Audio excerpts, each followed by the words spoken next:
It looks like the Christian guy, Johnson, who's in charge of the House of Representatives, is bringing a bill to give $106 billion of aid to Ukraine and Israel. And he's got Chuck Schumer to help him. Congratulations, Chuck Schumer. I saw you have a lot of honorary degrees. Is that because you're actually impressive or because you're a Jewish person that's very powerful? Chuck Schumer, his family's from Ukraine. 2% of Ukrainians are Jewish. Trust me, I promise 2%. The reason we're fighting a war in Ukraine has nothing to do with Jewish people.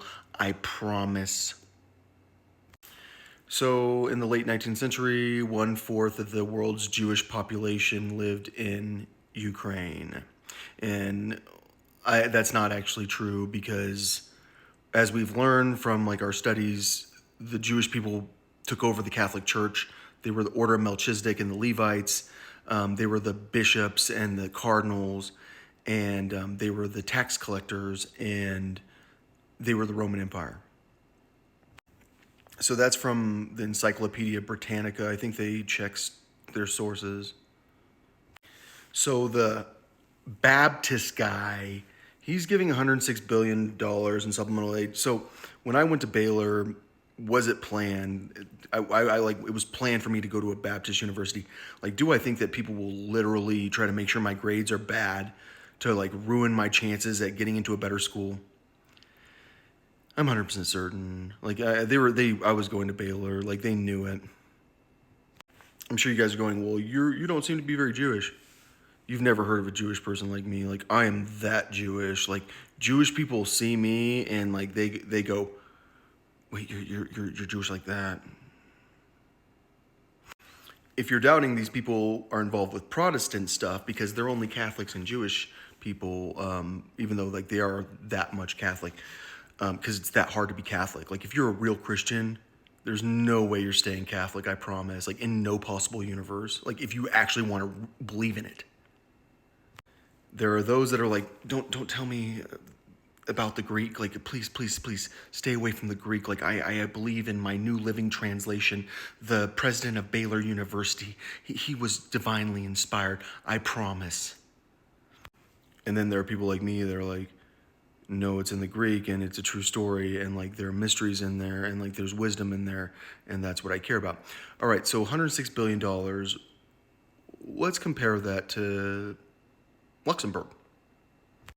So Luxembourg is one of the most powerful countries in the world, right? It's like it's very small, but their GDP is 82 billion, so it's way less. Bulgaria is a serious country. Uzbekistan isn't small. That's Central Asia. Uzbekistan, I love Uzbekistan, like just because I know an Uzbek girl who's like the coolest, nicest girl. So it's like I have this thing about Uzbeks. I'm like, I know they're the best. So Sri Lanka very big? Sri Lanka's huge. Like, so like some countries like have like Luxembourg's up there, but Luxembourg's like rich per person. Like when you look at Sri Lanka, that is like that many people, and it's still lower than Luxembourg. So when we see that like we're giving that much money to this country, Israel, who like I said it at the beginning of the Ukrainian war, like you're killing our soldiers when you give them weapons, and like you're gonna kill our soldiers, but like no one knew that like Ukraine is like the most Jewish country in the world other than Israel. If they did know, like of course they'd give them more money. Like we need to give them as much money as possible. We know they're God's chosen people. All right, so GDP, I don't know very much about it, but like clearly, like if you're adding that many things, because it's exports minus imports at the end, but that's after all the pluses together. Like, I mean, that's that much. So that's not government spending. Clearly, it's private consumption plus gross private investment plus government spending. And so like when we think about like whether or not it's moral to be involved with Ukraine to the point that like we ruin our economy because we're so Jewish, what's happening in Sudan? Oh no, they're black, Alex. No one gives a shit about Sudan. Those are black people. So morally, we need to get involved with Sudan, right? No, they're black. But they're Christians. No, they're black. But they're Christians. They're not Jewish. So if we were involved in Sudan, like, we be fighting like a major world power that's like very Christian, very like religious country, like Russia, that is very nuclear and very armed, and a very difficult, like, you can't win. Like, you can kill them, you can't win. It'd be like a less contentious to international relations situation fighting Sudan instead of Ukraine. Am I saying I want to fight in Sudan? No, like, I believe in staying out of things. I'm just saying, like, we're doubling. Like, does Sudan have oil, and their GDP is that low? Like, that's not their government expenditures. Like, that's one government expenditure from us. Like, it's double that. Sudan's GDP is one government expenditure for us. You got Libya up there, Libya, and well, Tunis. I can't believe Tunis has a higher GDP than Libya, and Libya has that much oil, but like, Jordan is on that list. Like, why don't we just give double the amount of money to Jordan that we give to Ukraine? I'm sure you guys are going, well, we're spending all the money on manufacturing weapons at home, Alex. Like, this is a great situation. Like, it's not a big deal. All the money is coming, like, to American employees. Actually, like, do you know what bomb making materials involve? Fuel. Like, I've never heard of like any massive bomb making project that didn't involve large amounts of petroleum.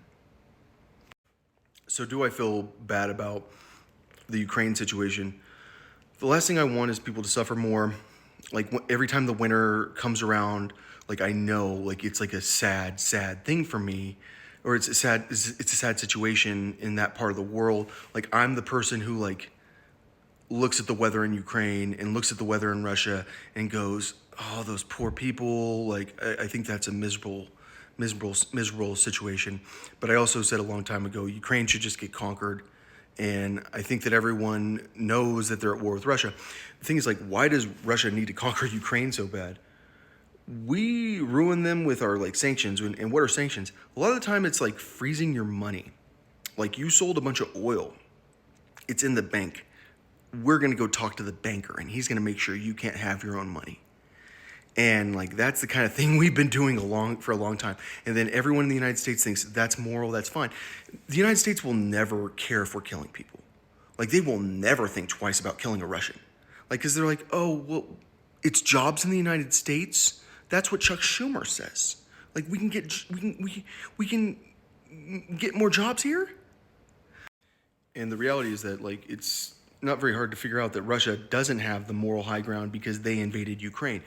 But, like, I also think that, like, when you're threatening someone's economy that hard by, like, stealing from them, you get into a war situation. I've said it a million times. Like, I have to be reasonable and fair.